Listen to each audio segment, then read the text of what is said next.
human rights lawyer, Femi Falana, has told the military not to intimidate voters during the general elections.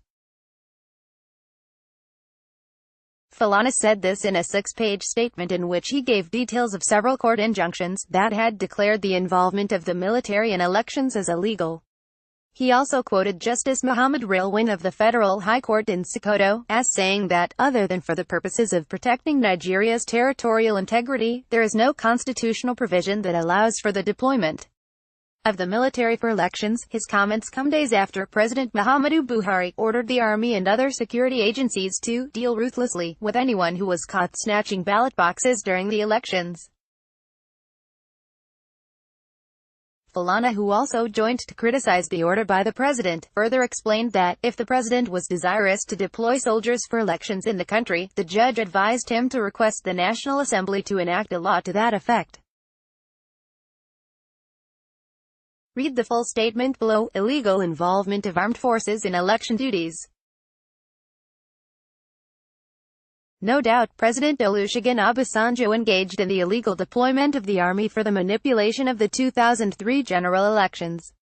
However, the courts have consistently enjoined the federal government to desist from involving the armed forces in the conduct of elections. Thus, in the leading judgment of the Court of Appeal in Yusuf v. Obasanjo 2005-18 and WLR-PT, the Court of Appeal held that, it is up to the police to protect our nascent democracy and not the military, otherwise the democracy might be wittingly or unwittingly militarized. This is not what the citizenry bargained for in wresting power from the military in 1999.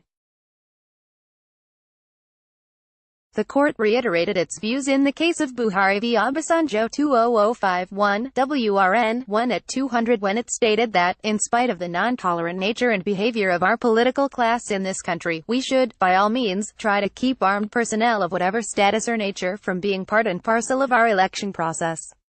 The civilian authorities should be left to conduct and carry out fully the electoral processes at all levels. In upholding the judgment of the lower court, the Supreme Court stated in Buhari v. Obasanjo 2005-50, WRN 1 at 313 that the state is obligated to ensure that citizens who are sovereign can exercise their franchise freely, unmolested and undisturbed. Notwithstanding the aforesaid pronouncements of the courts, President Obasanjo decided to deploy several battalions of soldiers to mini-states for the 2007 do-or-die general elections. His successor, the late President Umaru Yar'Adua, continued the illegal policy as he deployed soldiers for the rerun gubernatorial election in Ekiti State in 2009. A week before the deployment, Mr. Dumeji Bankole, the then Speaker of the House of Representatives, had during a political rally at Ekiti on April 2, 2009 sang, "Aolo Soja, Awatalomo Polo Josi, Aolo Soja, we shall use soldiers this time around, we who used mobile police the other time, we shall use soldiers this time around."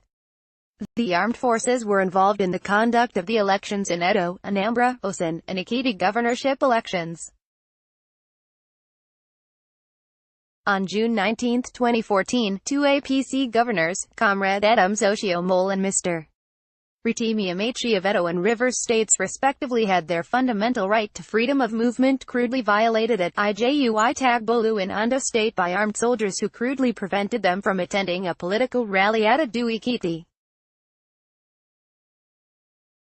The soldiers had claimed that they were acting on orders from above.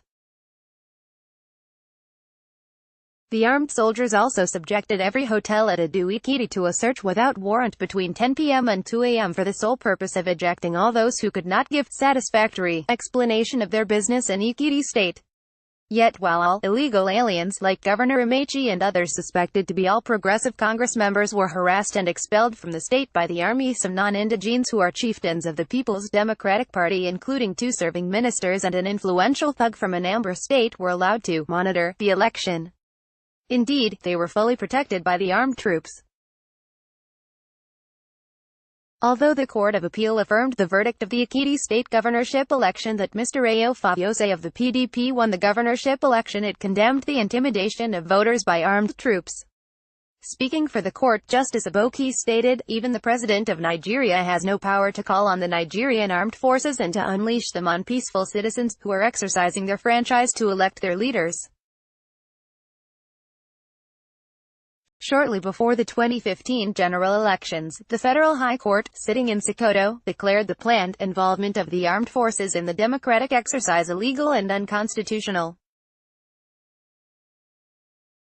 The presiding judge, Justice Mohammed Rilwan, said that, other than for the purposes of protecting Nigeria's territorial integrity, there is no constitutional provision that allows for the deployment of the military for elections. If the president was desirous to deploy soldiers for elections in the country, the judge advised him to request the National Assembly to enact a law to that effect.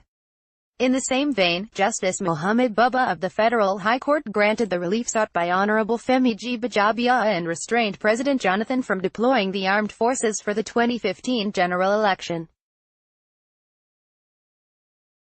But in defiance of the perpetual injunctions granted by the court against the involvement of armed troops for elections, former President Jonathan directed them to guarantee security during the 2015 general elections.